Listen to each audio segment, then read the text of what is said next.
আল্লাহ সুবহানাহু ওয়া তাআলা জিবরাইল আলাইহিস সালামকে পাঠালেন, পাঠিয়ে আল্লাহর নবীকে নিয়ে গেলেন বায়তুল্লাহ থেকে বায়তুল মুকাদ্দাস। বায়তুল্লাহ থেকে বায়তুল মুকাদ্দাস, যেটা পবিত্র কুরআনুল কারীমে আসছে, সুবহানাল্লাযী আসরা বিআবদিহি লাইলাম মিনাল মাসজিদিল হারাম ইলাল মাসজিদিল আকসা। এতটুকু যদি কেউ অস্বীকার করে সে কাফির হয়ে যাবে।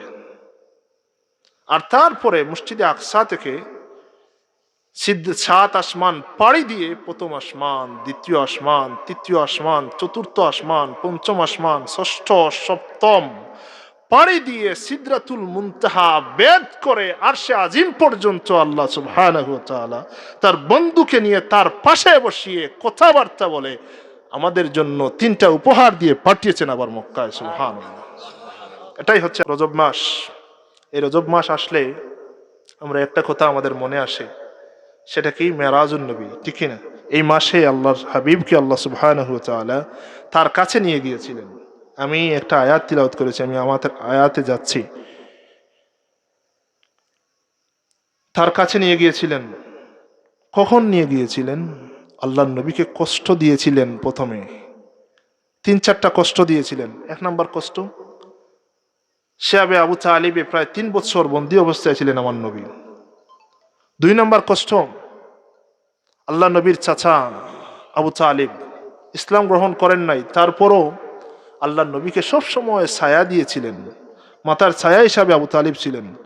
আবু তালিব যতদিন বেঁচে ছিলেন এই পৃথিবীর জমিনে, ততদিন মক্কার কোনো কাফির, মুশরিক, বেঈমান, মুনাফিকরা আল্লাহ নবীর দিকে চোখ তুলে তাকাতে পারে নাই।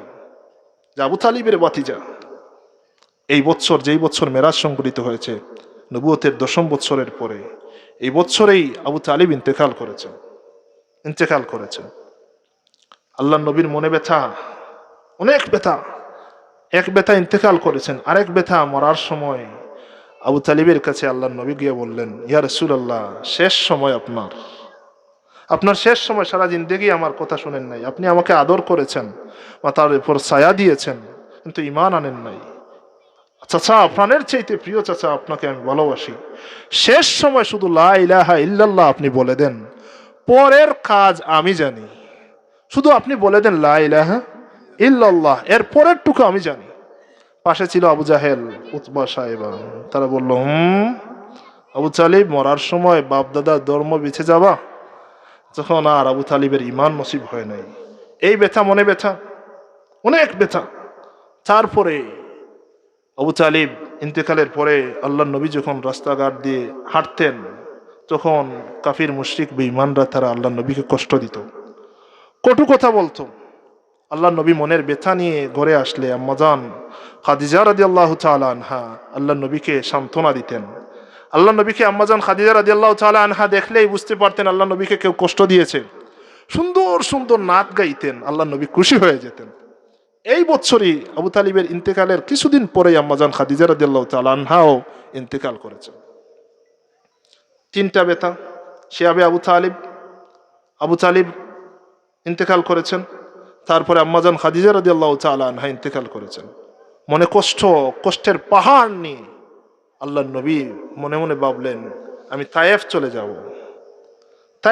তায়েফের বাসিন্দারা হয়তো আমাকে মানবে, তারা আমার কথা মানবে, ইসলাম গ্রহণ করবে, আমাকে একটু সান্ত্বনা দেবে। আল্লাহর নবী সাল্লাল্লাহু আলাইহি ওয়াসাল্লাম মনের ব্যথা নিয়ে তায়েফ গমন করলেন। তায়েফ যাওয়ার পরে তায়েফের নেতৃস্থানীয় কিছু মানুষকে ইসলামের দাওয়াত দিলেন। ওই নেতৃস্থানীয় ব্যক্তিরা তারা আল্লাহর নবীর কথা শুনলেন না, আল্লাহর নবীকে মানলেন না। তারা আল্লাহর নবীর সাথে বেয়াদবি করল। তাদের যুবক ছেলেদেরকে আল্লাহর নবীর পিছনে লেলিয়ে দিল। আল্লাহর নবীর পিছনে তারা, ওই যুবক ছেলে সন্তানরা, পাথর নিয়ে আঘাত করতে লাগলো, দাওয়া করতে লাগলো, আর পাথর দিয়ে আঘাত করতে লাগলো। ওই পাপিষ্ঠ যুবকেরা আল্লাহর নবীকে আঘাত করতে করতে তাড়াতে লাগলো। এমন অবস্থা হলো, পাথর দিয়ে আঘাত করতে করতে আল্লাহর নবীর শরীর থেকে জর্জর করে রক্ত মাটিতে পড়তে শুরু করলো। আল্লাহর নবী বেহুশ হয়ে মাটিতে পড়ে যেতেন, আবার ওই পাপিষ্ঠরা আবার দাঁড় করাইতো, আবার দাঁড় করাইয়া আল্লাহর নবীকে পাথর দিয়ে আঘাত করত। পাথর দিয়ে আঘাত করতে করতে আল্লাহ নবী বেহুশ হয়ে মাটিতে পড়ে যেতেন, আবার দাঁড় করাইতো, করাইয়া আবার পাথর দিয়ে আঘাত করতো। এত কষ্ট, এত কষ্ট নিয়ে, পাহাড় সমান কষ্ট নিয়ে তায়েফ গেলেন, বুক পড়া আশা নিয়ে। আবার আসলেন এই পাথরের আঘাত খেয়ে, আবার তাড়া খেয়ে কষ্ট বুকে নিয়ে আবার মক্কায় আসলেন। ওই বৎসরই আল্লাহ নবী মক্কায় যখন উম্মে হানির ঘরে তিনি শুয়ে আছেন, তখন এই রজব মাসের 27 তারিখ রাত্রে আল্লাহ সুবহানাহু ওয়া তাআলা জিবরিল আলাইহিস সালামকে পাঠালেন, জিবরিল যাও আমার বন্ধুকে গিয়ে খবর পাঠাও, আমি চাই আমার বন্ধুকে আমার পাশে বসিয়ে তাকে খুশি করতে। সুবহানাল্লাহ। জিবরিল আলাইহিস সালাম, আমি মেরাজের আলোচনা করব না, আমি আয়াত তেলাওয়াত করেছি অন্যদিকে। জিবরিল, আমি শুধু বলতে চাই, এই শুধু মনে পড়ছে একটা কথা বলার জন্য এই দিকে আসছি, যে আল্লাহ সুবহানাহু ওয়া তাআলা জিবরিল আলাইহিস সালামকে পাঠালেন, পাঠিয়ে আল্লাহর নবীকে নিয়ে গেলেন বায়তুল্লাহ থেকে বায়তুল মুকাদ্দাস, বায়তুল্লাহ থেকে বায়তুল মুকাদ্দাস, যেটা পবিত্র কুরআনুল কারীমে আসছে, সুবহানাল্লাযী আসরা বিআবদিহি লাইলাম মিনাল মাসজিদিল হারাম ইলাল মাসজিদিল আকসা। এতটুকু যদি কেউ অস্বীকার করে সে কাফির হয়ে যাবে।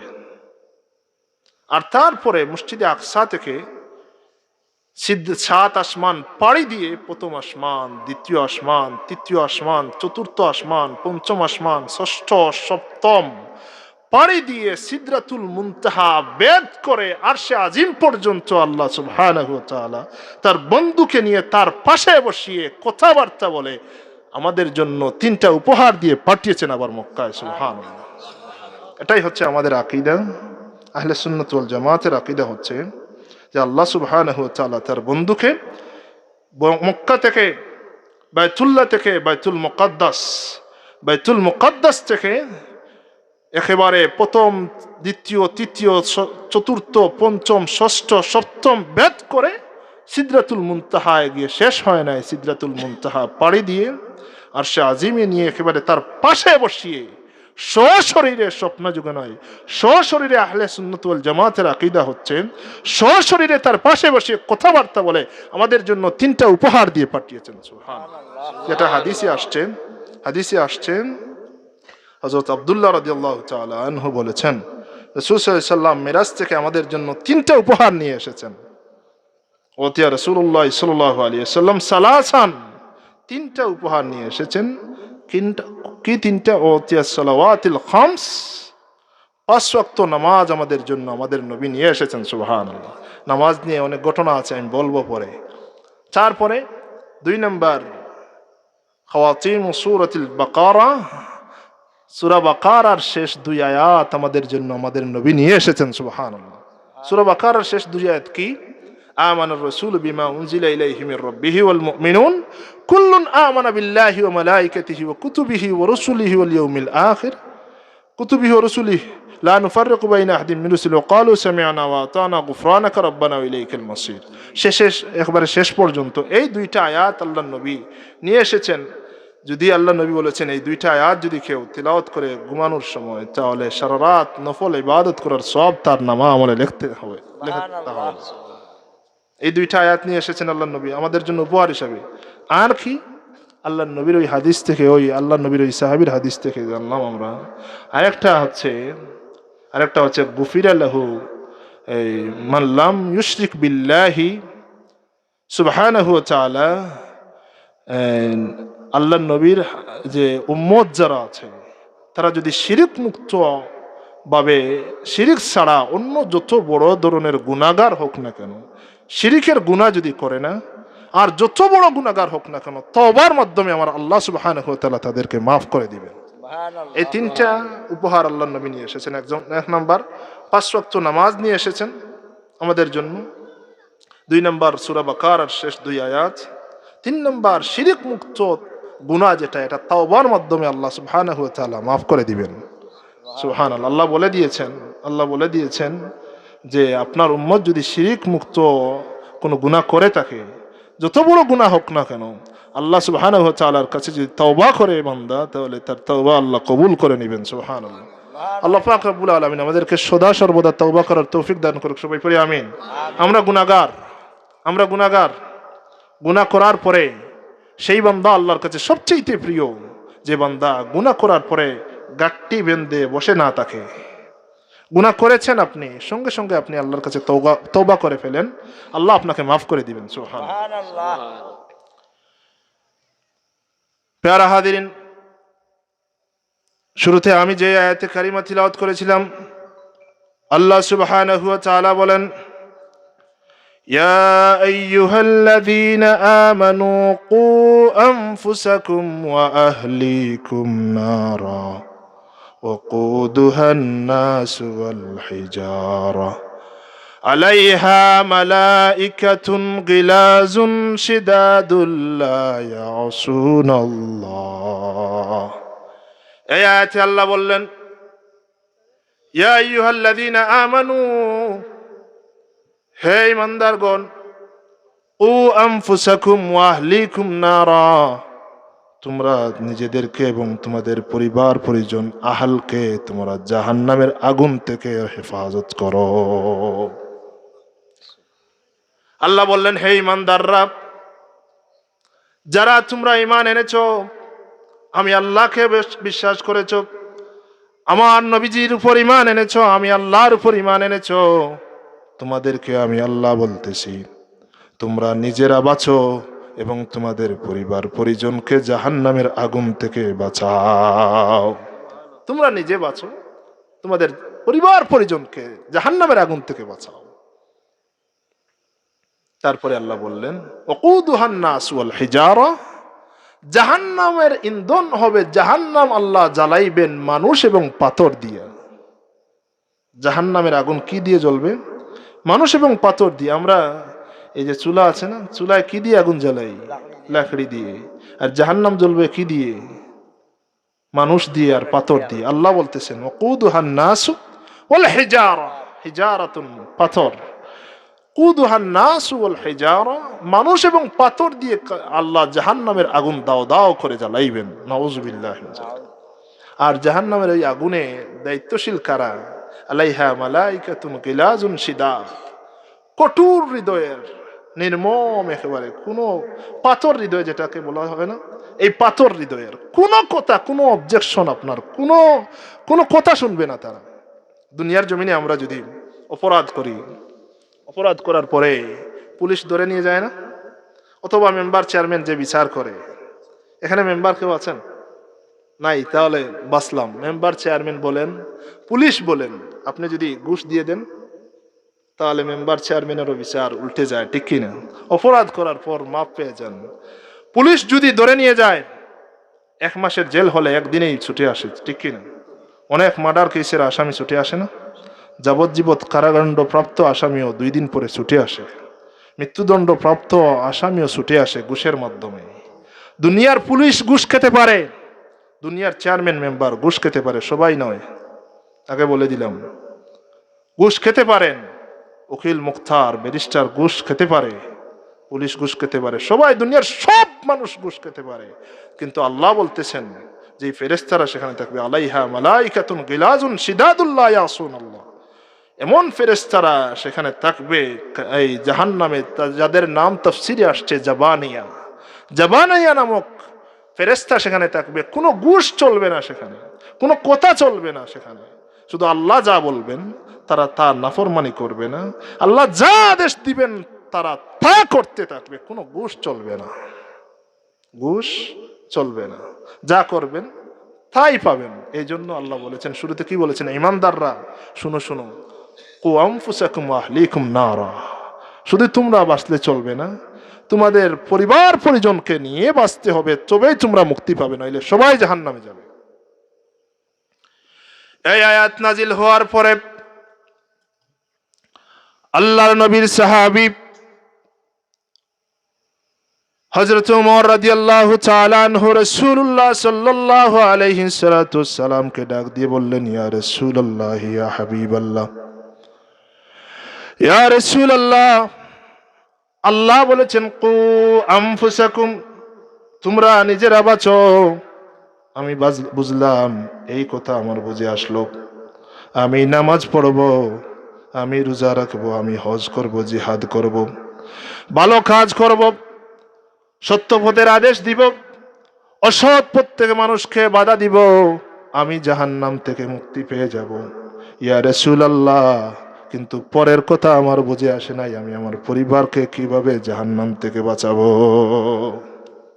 ওমর রাদিয়াল্লাহু তাআলা বললেন, ইয়া রাসূলুল্লাহ, এই কথা আমি বুঝলাম, আল্লাহ বলেছেন কু আনফুসাকুম ওয়া আহলিকুম নারা, কু আনফুসাকুম, এটা বললাম, এই অংশ বুঝলাম যে আমি আমল করব, আমি জাহান্নাম থেকে মুক্তি পাবো। আহলিকুম নারা, আহলকে, আমার পরিবারকে আমি কিভাবে বাঁচাবো। আল্লাহর নবী বললেন, ওমর শুনো শুনো, তুমি যেইভাবে নামাজ পড়বে, তোমার পরিবারকে সেইভাবে নামাজের তাকিদ দিবে। তুমি যেইভাবে রোজা রাখবে, তোমার পরিবারকে সেইভাবে রোজা রাখার তাকিদ দিবে। তুমি যেইভাবে হজ করবে, তাদেরকে হজ করার তাকিদ দিবে। তুমি যেইভাবে জিহাদ করবে, তাদেরকেও জিহাদ করার তাকিদ দিবে। তুমি যেইভাবে ভালো কাজ করবে, তুমি যেইভাবে হালাল হারাম চিনে তোমার জীবনকে পরিচালনা করবে, অর্থাৎ এক কথায় উমর, তুমি যেইভাবে কাজ করলে, যেইভাবে আমল করলে জাহান্নাম থেকে বাঁচবে, সেইভাবে একইভাবে তোমার পরিবারকে সেই কাজ করে তাদেরকে জাহান্নাম থেকে বাঁচাতে হবে। যদি শুধু তুমি নামাজ পড়ো আর তোমার পরিবার নামাজ না পড়ে, তোমার এই নামাজ কোনো কাজে আসবে না। আমাদের সমাজে অনেক মানুষ আছে না, নিজে নামাজ পড়ে, নিজে হজ হাজি, নামের শুরুতে হাজি আছে না অনেক মানুষের, দাড়িও আছে, সব সময় টুপিও পড়েন, কিন্তু পরিবারের বেলায় উদাসীন, ঠিক কিনা? অনেক হাজি আছেন, মাথায় টুপি সব সময় থাকে, দাড়ি, নামাজ পড়তে পড়তে এখানে কালো দাগও আছে, ঠিক কিনা? কিন্তু এই মেয়ের বিয়ের সময় গায়ে হলুদ হয়, ঠিক কিনা?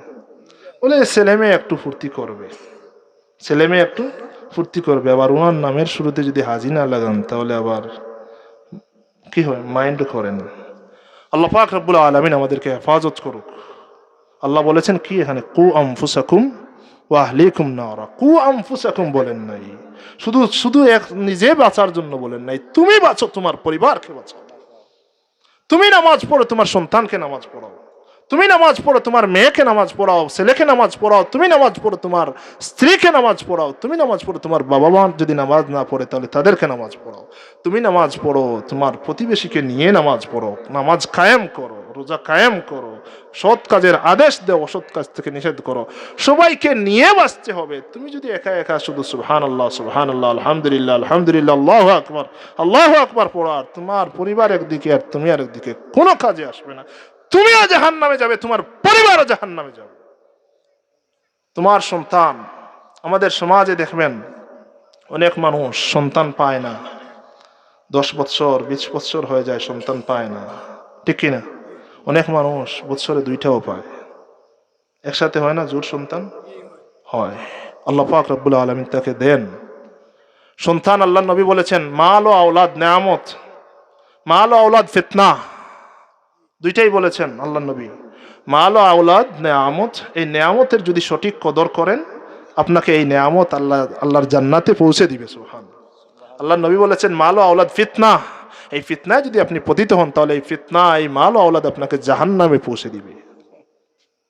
সন্তান এবং সম্পদ জান্নাতেও পৌঁছে দিতে পারে, সন্তান এবং সম্পদ জাহান্নামেও পৌঁছে দিতে পারে, সঠিক যদি কদর না করতে পারেন।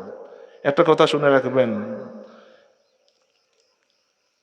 সন্তান পাওয়া সহজ, সন্তানের মতন সন্তান বানানো কঠিন। বাবা হওয়া সহজ, বাবার মতন বাবা হওয়া অনেক কঠিন কাজ। এই জন্য ওয়াকুদুহান নাস ওয়াল হিজারা, কু আনফুসাকুম ওয়া আহলিকুম নারা, নিজে বাঁচতে হবে, নিজের পরিবারকে, আহালকে বাঁচাতে হবে।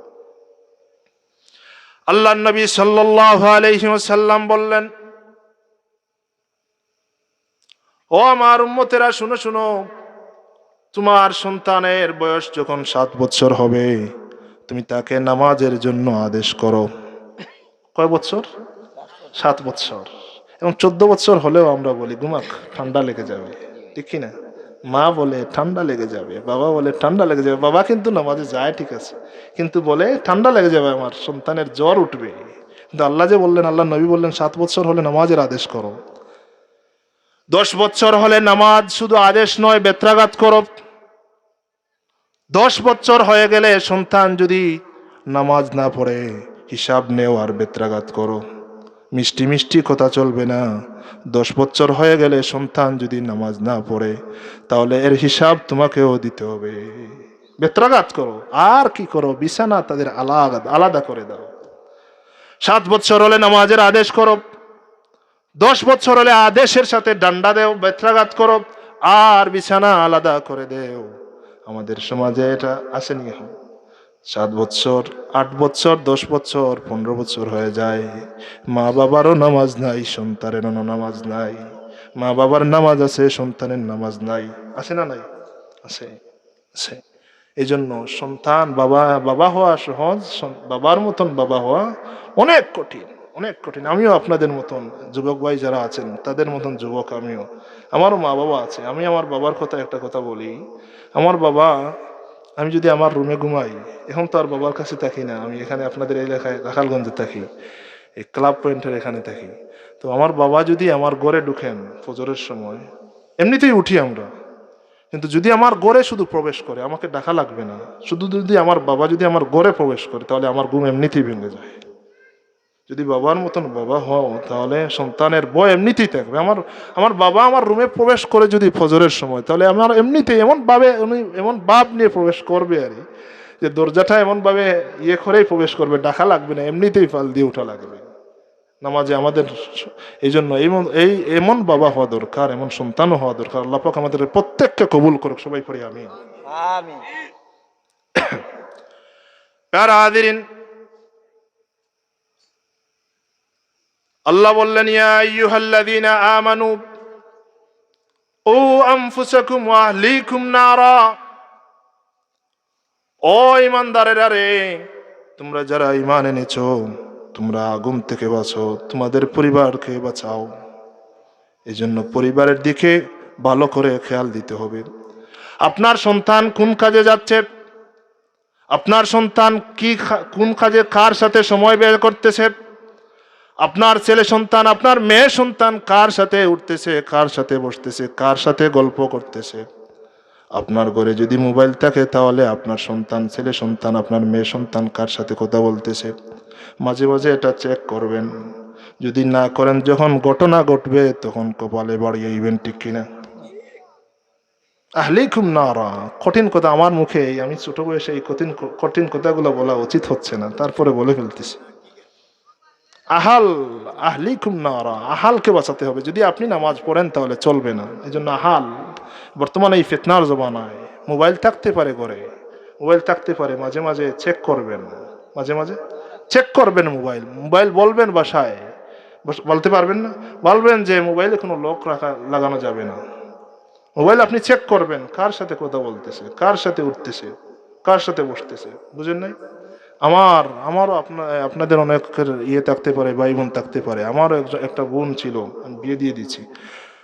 আমার বোনের কোনো মোবাইল ছিল না, আমার মায়ের মোবাইল। আমি গেলেই বলতাম যে মোবাইলে কোনো লক লাগানো যাবে না। আমি সব সময় দেখতাম মায়ের মোবাইল মানে মেয়ের মোবাইল, বুঝেন নাই? মায়ের মোবাইল মানে মেয়ের মোবাইল। আমার বোন দেখতাম মোবাইল হাতে নিয়ে টিপাটিপি করতো, আমি সব সময় দেখতাম, সব সময় মোবাইল হাতে নিয়ে দেখতাম, হোয়াটসঅ্যাপ, ইমো।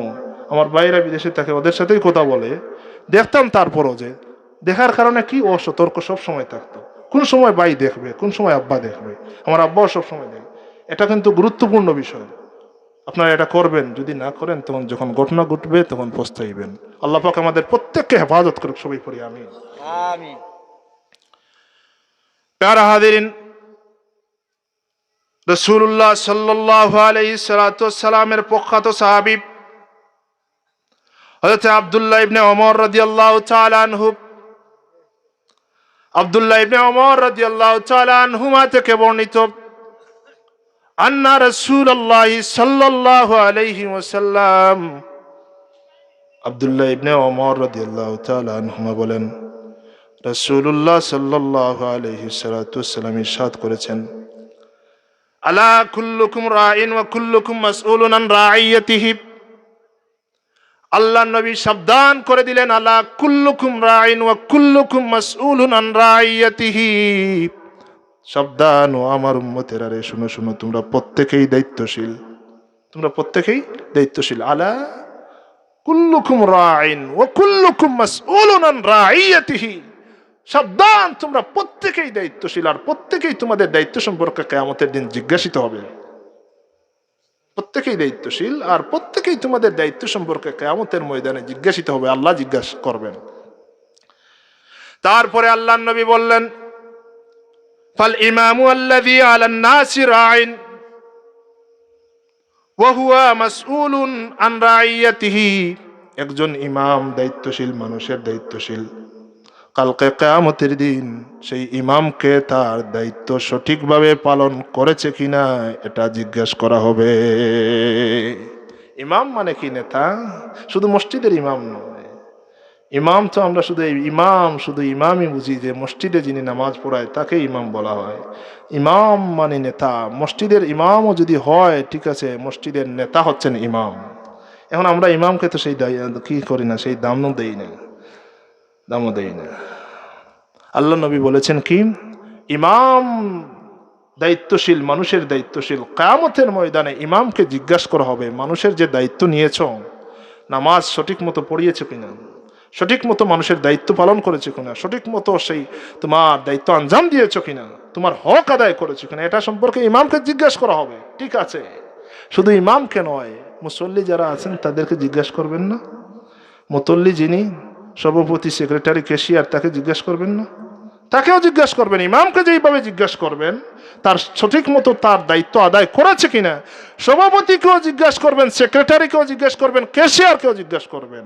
ইমামের সঠিক মতো তোমার চর্চা করেছ, ইমামের সঠিক মতো দায়িত্ব হক আদায় করেছো কিনা,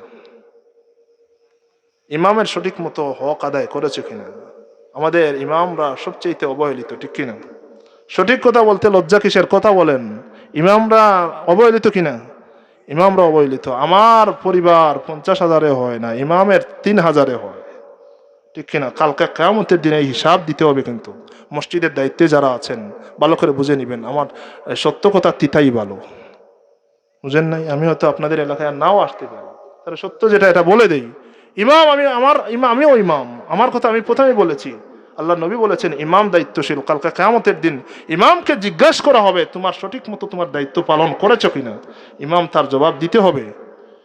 আবার আপনাকেও জিজ্ঞাসা করা হবে ইমামের সঠিক মতো দায়িত্ব পালন করেছো, ইমামের যে হক আছে এই হক তুমি সঠিক মতো আদায় করেছো কিনা। একটাবার চিন্তা কর, যদি মানুষ চিন্তা করত, যারা ইমামের দায়িত্বশীল, যারা, যে একজন ইমাম তারও পরিবার আছে, তারও সংসার আছে। একজন ইমামের 5,000, 4,000, 5,000-এ কেমনে হয়? আমাদের তো এই ডাক্তারের খরচ 15-20,000, 30,000 প্রত্যেক মাসে যায়। ইমাম সাহেবও তো অসুস্থ হয়, ইমাম সাহেবের স্ত্রী অসুস্থ হন, ইমাম সাহেবের মা বাবাও অসুস্থ হন, তাদের কেমনে চলে? তা ইমাম সাহেবকে আল্লাহ চালাইবেন, এভাবে বলে না? ইমামের 5,000-এ আল্লাহ বরকত দিবেন, সব বরকত ইমামের। চলতেছে আলহামদুলিল্লাহ, চলতেছে আলহামদুলিল্লাহ। আল্লাহ নবী পরে বললেন, ওয়ার রাজুলু রাইন আলা আহলে বাইতি ওয়ার রাজুলু রাইন আহলে বাইতিহি ওয়া হুয়া মাসউলুন আন রাইয়াতিহি, একজন ব্যক্তিও দায়িত্বশীল তার পরিবারের। একজন ব্যক্তি, এই কথা বলার জন্যই হাদিস আনছি, একজন ব্যক্তি তার পরিবারের দায়িত্বশীল। কালকে কিয়ামতের দিন আল্লাহ সুবহানাহু ওয়া তাআলা ওই বান্দাকে জিজ্ঞাসা করবেন, রে বান্দা, তোমার পরিবারের দায়িত্বশীল আমি তোমাকে বানিয়েছিলাম, তোমার পরিবারকে কোনভাবে কিভাবে তুমি পরিচালনা করেছো, সব বৃত্তান্ত আমার কাছে এখন বলো, আর সামনে আগাও। কিভাবে তোমার পরিবারকে পরিচালনা করেছো, এই হিসাব কালকে দিতে হবে না? আল্লাহ নবীর হাদিস বলতেছি, আমি মুখ দিয়ে বানিয়ে বলতেছি না। আল্লাহ নবী বলেছেন একজন ব্যক্তি তার পরিবারের দায়িত্বশীল, একজন ব্যক্তি তার পরিবারের দায়িত্বশীল, পরিবারকে কিভাবে চালিয়েছে, কিভাবে পরিচালনা করেছে, সব করে পই পই করে হিসাব দিতে হবে, তারপর সামনে আগাতে হবে, নইলে সামনে আগানোর কোনো সুযোগ থাকবে না। এই জন্য পরিবারের দায়িত্বশীল যারা হয়েছেন, ভালো করে দায়িত্বশীল যারা হয়েছেন, তারা দায়িত্ব ভালো করে আদায় করবেন, নইলে ঠেকবেন। আপনারা যারা আপনাদের স্ত্রীদের দায়িত্বশীল, আপনাদের ছেলে সন্তানের দায়িত্বশীল, আপনাদের বাতিজাদের দায়িত্বশীল, আপনাদের মা বাবার দায়িত্বশীল যারা হয়েছেন, সঠিকভাবে সব কাজ যদি আলাদা আলাদাভাবে প্রত্যেকের হক যদি সঠিকভাবে আদায় না করতে পারেন, কালকে কিয়ামতের দিন জাহান্নাম ছাড়া আপনার আর কোনো গতি থাকবে না। এই জন্য দায়িত্বশীল ভালো করে বুঝে বুঝে দায়িত্ব নিতে হবে। আল্লাহ সুবহানাহু ওয়া তাআলা আপনাকে সন্তানের দায়িত্বশীল বানিয়েছেন, দয়া করে সন্তান নেয়ামত আপনাকে দান করেছেন। অনেক মানুষ 10 বছর, 15 বছর, 20 বছর, অনেক এমন মানুষ আছে বিয়ে করে সারা জীবন কাটিয়ে দিয়েছে, আল্লাহ তাকে সন্তানের মুখ দেখান নাই। নিঃসন্তান আছে না নাই? আছে, সন্তানের মুখ দেখান নাই। আল্লাহ দয়া করে আপনাকে সন্তান দিয়েছেন। এই সন্তানকে যদি আপনি মানুষের মতন মানুষ না বানাতে পারেন, আপনার সমস্যা আছে না নাই? কালকে কিয়ামতের দিনে হিসাব না দিয়ে আপনি যেতে পারবেন না। আপনার সন্তানকে যদি মানুষের মতন মানুষ বানাতে না পারেন, আপনার সন্তানকে যদি সঠিক জ্ঞান দিতে না পারেন, দিনের জ্ঞান দিতে না পারেন, তাহলে কিয়ামতের দিন যখন আপনার সন্তান গুনাহগার হবে, আপনার সন্তান নামাজ না পড়ার কারণে যখন আল্লাহ তাকে ধরবেন, যখন আল্লাহর কাঠগড়ায় আপনার সন্তান দাঁড়াবে, তখন সঙ্গে সঙ্গে বলে দিবে, ও আল্লাহ, আমার পিতামাতা আমাকে নামাজ পড়ানোর আদেশ করে নাই। সঙ্গে সঙ্গে বলে দিবে। এখন তো আরাম, সন্তানকে নামাজের কথা না বললে আরাম পায় না? আরাম পায়। এই আরাম তখন থাকবে না যখন আল্লাহ তাকে ধরবে। আপনি নামাজ পড়েছেন ঠিক আছে, কিন্তু সন্তানকে নামাজ পড়াইতে পারেন নাই। আল্লাহ যখন তাকে ধরবেন, তখন আর আরাম করে বসে থাকবে না যে আমার মা বাবা তো তখন আমাকে আর এত বলে নাই, আমি তো আরাম পেয়েছিলাম, ঘুমিয়েছিলাম। তে আল্লাহ আমার মা বাবার কথা বলার দরকার নেই, সঙ্গে সঙ্গে বলে দিবে, আল্লাহ আমার মা বাবা আমাকে নামাজ শিক্ষা দেয় নাই, আমার মা বাবা আমাকে দিনের জন্ম শিক্ষা দেয় নাই। এখন আমি একা জাহান্নামে যাব না, আমার মা বাবার বুকের উপরে পাড়িয়ে পাড়িয়ে তাদেরকে নিয়ে আমি জাহান্নামে যাব। তখন বুঝবেন ঠেলা মা বাবা হওয়া কত সোজা ছিল। এই জন্য আহলিকুম নারা, শুধু কু আনফুসাকুম বলে আল্লাহ শেষ করে দেন নাই। আল্লাহ বলেছেন কু আনফুসাকুম ওয়া আহলিকুম নারা। তারপরে আল্লাহর নবী বললেন, ওয়াল মারআতু রাঈয়াতুন আলা আহলি বাইতি যাওজিহা ওয়া ওয়ালাদিহি ওয়া হিয়া মাসউলাতুন আনহুম। ঘরের যিনি মহিলা, তিনিও দায়িত্বশীল, তার স্বামীর ঘরের দায়িত্বশীল, তার স্বামীর সন্তানের দায়িত্বশীল সেই মহিলা। একজন স্বামী সব সময় ঘরে থাকে না, সে কাজের জন্য চলে যায়, পরিবারকে ভালো রাখার জন্য গাম জড়ায়, মাথা থেকে পা পর্যন্ত বাইরে কাজ করে, ঠিক কিনা? তার ঘরে কাকে রেখে যায়? তার স্ত্রীকে রেখে যায়, তার ঘর দেখার জন্য, তার সন্তান সন্ততি দেখার জন্য দায়িত্ব দিয়ে যায় কিনা? স্বামী বাইরে কাজ করতে যায়, স্বামী বিদেশ যায় পরিবারকে ভালো রাখার জন্য, স্ত্রী সন্তানকে ভালোভাবে পড়ানোর জন্য, ভালোভাবে খাওয়ানোর জন্য গাম জোড়ায় মাথা থেকে পা পর্যন্ত। ওই স্ত্রীকে ঘরের দায়িত্ব দিয়ে গেছে আল্লাহর নবী, ওই স্ত্রীর কথা বলেছেন, ওই মহিলার কথা বলেছেন, ওই মহিলাও দায়িত্বশীল। কালকে কিয়ামতের দিন ওই মহিলাও কাঠগড়ায় দাঁড়াবে যে তার স্বামীর পরিবারের সঠিকভাবে পরিচর্যা করেছে কিনা, হেফাজত করেছে কিনা, তার স্বামীর সন্তানদেরকে সে সঠিকভাবে মানুষের মতন মানুষ বানিয়েছে কিনা, সঠিক খাতে তাদেরকে কাজে লাগিয়েছে কিনা। এই হিসাব কালকে কিয়ামতের দিন ওই মহিলা না দিয়ে এক কদমও লড়তে পারবে না। এই জন্য প্রত্যেকের ক্ষেত্রে যে যেই দায়িত্বে আছেন সবাই দায়িত্ব সম্পর্কে জিজ্ঞাসিত হবেন। শুধু যে পুরুষ জিজ্ঞাসিত হবেন তা নয়, মহিলাও জিজ্ঞাসিত হবেন। প্রথমে তো বললাম ইমাম সাহেব, মসজিদে ইমাম সাহেব এখানে আছেন মনে হয়, শুনতেছেন। আমিও একজন ইমাম, আমাকেও জবাব দিতে হবে। এই জন্য ইমামের কথা বললাম, মুসল্লিদেরও কথা বললাম। যারা মুসল্লি পিছনে নামাজ পড়েন, যারা মুসল্লি, যারা ক্যাশিয়ার, সাবধান, কালকে কিয়ামতের দিন জবাব দিতে হবে। একজন কথা মনে পড়লো তাহলে বলে যায়, একজন ইমাম, একটা পঞ্চায়েতের ইমাম সর্বনিম্ন যদি সারা পঞ্চায়েত মিলে যদি একজন ইমামকে 10,000 টাকা বেতন দেয়, তাহলে সারা পঞ্চায়েতের পক্ষে এটা কঠিন বিষয় নয়। কিন্তু ইমামের বেতন বাড়ানোর উঠলেই কিছু মানুষের মাথা গরম হয়ে যায়। একটা জায়গায় আমি ছিলাম, এইভাবে জুম্মার নামাজ পড়াইতেছি, তখন ইমামের বেতন বাড়ানো হয়েছে, গল্প মনে পড়ছে বলে দেই। ইমামের বেতন বাড়ানো হয়েছে 500 টাকা, মানে 7,500, 7,500 টাকা, আর 500 টাকা বাড়িয়ে 8,000 করা হয়েছে। তখন ইমাম সাহেব যিনি, তিনি তার কথা বলতেছেন না, এখনো বলেন নাই। তখন একজন বলতেছে, মাঝ থেকে দাঁড়িয়ে বলতেছে, প্রত্যেক বছর শুধু ইমামের বেতন বাড়ানো লাগে, এমন কি শুরু করেছো তোমরা? প্রত্যেক বছর শুধু ইমামের বেতন, ইমামের বেতন বাড়ানো। বাড়াইতে বাড়াইতে কই পৌঁছেছে? 8,000 পর্যন্ত পৌঁছেছে। অথচ উনি কোটিপতি মানুষ, কোটিপতি। আর সে বলতেছে ইমামের প্রত্যেক বছর ইমামের বেতন, এত বেতন দিয়ে কি করবে ইমাম সাহেব? আল্লাহ পাক প্রত্যেককে সঠিক বুঝ দান করুক, সবাই পড়ি আমিন। দর্শক আল্লাহুম্মা সাল্লি আলা সাইয়্যিদিনা মাওলানা মুহাম্মদ ওয়া আলা আলি সাইয়্যিদিনা মাওলানা মুহাম্মদ। আল্লাহুম্মা সাল্লি আলা সাইয়্যিদিনা মাওলানা মুহাম্মদ ওয়া আলা আলি সাইয়্যিদিনা মাওলানা মুহাম্মদ। প্যারা হাজিরিন, আমার কথা তিতা লাগতেছে, আমি জানি তিতা লাগতেছে না, তিতা লাগতেছে, তারপরে বলে যাই যদি আল্লাহ পাক কাউকে আমার কথার দ্বারা যদি হেদায়েত দিয়ে দেন, আমল করার তৌফিক দান করেন, তাহলে আপনাদেরও লাভ, আমারও লাভ, আপনাদেরও লাভ, আমারও লাভ।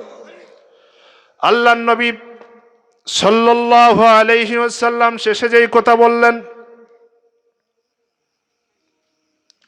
আব্দুর রাজুলি রাইন আলা মালি সাইয়্যিদিহি ওয়া হুয়া মাসউলুন আনহু। একজন রাখালের কথা পর্যন্ত আল্লাহর নবী এখানে আনলেন।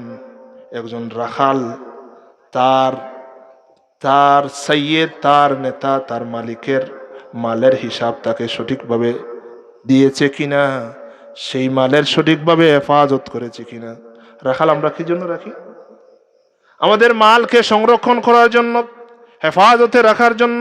ওই রাখালের কথা আল্লাহর নবী বললেন, ওই রাখালও দায়িত্বশীল, তাকে তার মালিক যেই দায়িত্ব দিয়েছিল ওই দায়িত্ব সঠিকভাবে আদায় করেছে কিনা, এই হিসাবও কালকে কিয়ামতের দিন রাখাল থেকে আল্লাহ নিবেন। বুঝেন, ইমাম থেকে রাখাল পর্যন্ত আল্লাহ নবী বলে দিলেন কেউ ছাড় পাবে না, পুরুষ মহিলা সবাই যে যেই দায়িত্বে আছেন প্রত্যেকেই কেউ ছাড় পাবে না, প্রত্যেকেই আল্লাহ পই পই করে একেবারে অনু থেকে অনুপরিমাণ যে যা করেছে সব হিসাব দিবেন, তারপরে ছুটবেন, সব হিসাব দিবেন, তারপর ছুটবেন। আল্লাহ বললেন, ইয়া আইয়ুহাল্লাযীনা আমানু কু আনফুসাকুম ওয়া আহলিকুম নারা। ও ঈমানদারেরা রে, যারা ঈমান এনেছো, তোমরা নিজেরা বাঁচো, তোমাদের পরিবারকে আগুন থেকে বাঁচাও। লোকমান আলাইহিস সালাতু ওয়াস সালামের নাম শুনেছেন? পবিত্র কোরআনুল কারীমে আল্লাহ সুবহানাহু ওয়া তাআলা লোকমান আলাইহিস সালাতু ওয়াস সালামের নাম দিয়ে একটা সূরা দিয়ে দিয়েছেন। সুবহানাল্লাহ। এমন মকবুল বান্দা ছিলেন, তিনিও তার সন্তানকে চমৎকার চমৎকার কিছু উপদেশ দিয়েছিলেন। লোকমান আলাইহিস সালাতু ওয়াস সালাম সন্তান পেয়েছিলেন, তার সন্তানকে চমৎকার চমৎকার কিছু উপদেশ দিয়েছিলেন। এই চমৎকার উপদেশগুলো আমার আল্লাহর এত পছন্দ হয়েছে, আল্লাহর নবীর আখেরি জবানার নবীর উম্মতের জন্য দৃষ্টান্ত হিসাবে ওই কথাগুলা আল্লাহ পবিত্র কুরআনুল কারীমে চমৎকারভাবে উল্লেখ করে দিয়েছেন। একজন বান্দা যদি, একজন দায়িত্বশীল যদি, একজন বাবা যদি লোকমান আলাইহিস সালাতু ওয়াস সালামের এই কথাগুলা যদি তার জীবনে তার সন্তানের বেলায় বাস্তবায়ন করে দেয়, তার সন্তান মানুষের মতন মানুষ হয়ে যাবে। সুবহানাল্লাহ। সুন্দরভাবে আল্লাহ সুবহানাহু ওয়া তাআলা বলে দিলেন লোকমান আলাইহিস সালাতু ওয়াস সালাম কি বলেছেন। এটা আল্লাহর নবী কি করলেন, তার আল্লাহর নবীকে আল্লাহ সুবহানাহু ওয়া তাআলা স্মরণ করিয়ে দিলেন, বললেন, ইয়া রাসূলুল্লাহ ওয়া ইয ক্বালা লুকমান লিবনিহি ওয়া হুয়া ইয়াইযুহু। ইয়া রাসূলুল্লাহ, স্মরণ করেন লোকমান আলাইহিস সালাতু ওয়াস সালাম যখন তার সন্তানকে উপদেশ দিলেন।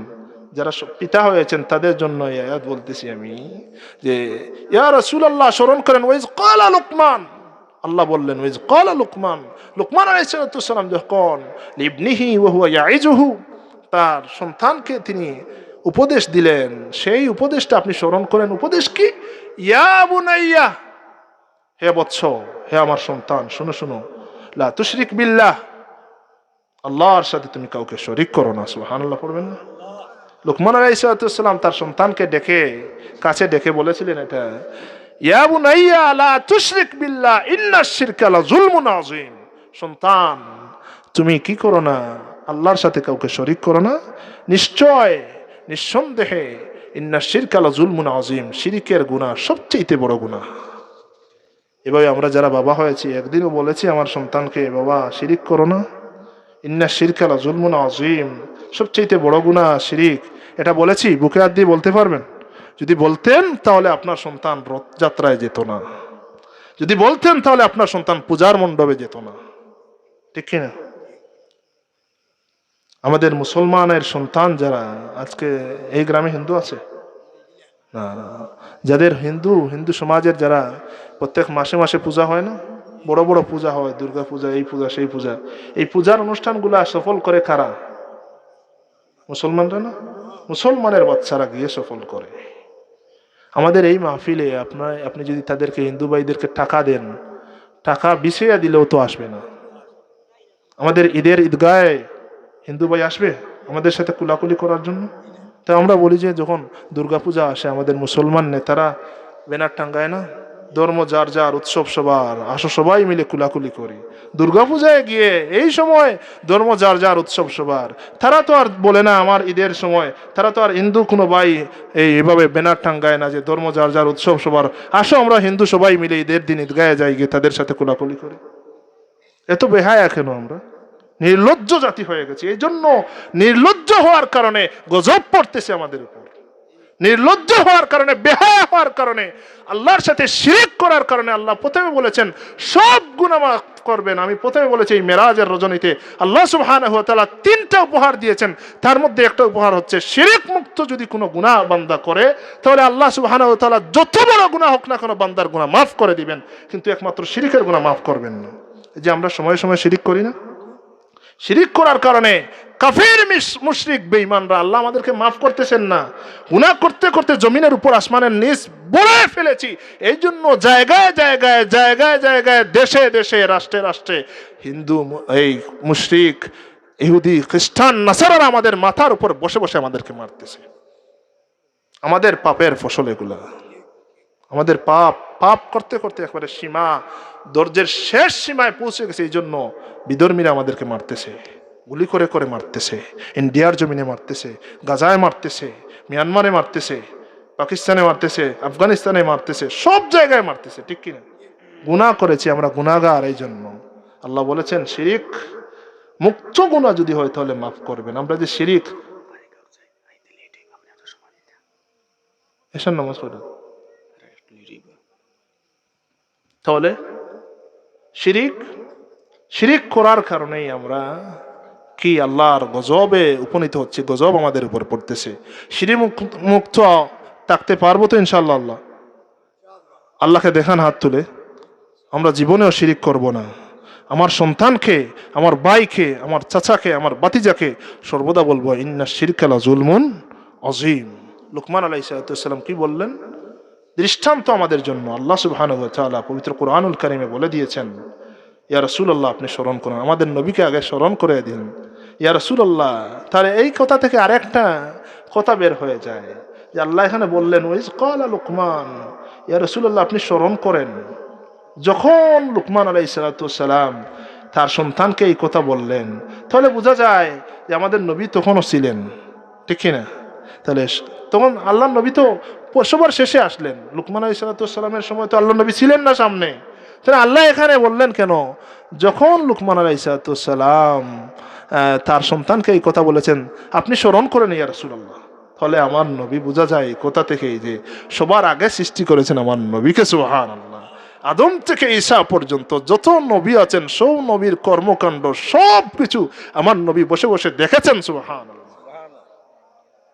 সেই নবীজির উম্মত বানিয়েছেন। আবারও পড়ি আলহামদুলিল্লাহ। প্যারা হাদিরিন, লুকমান আলাইহিস সালাম পরে আর উপদেশ দিলেন তার বান্দা, তার বৎসকে, তার পুত্রকে,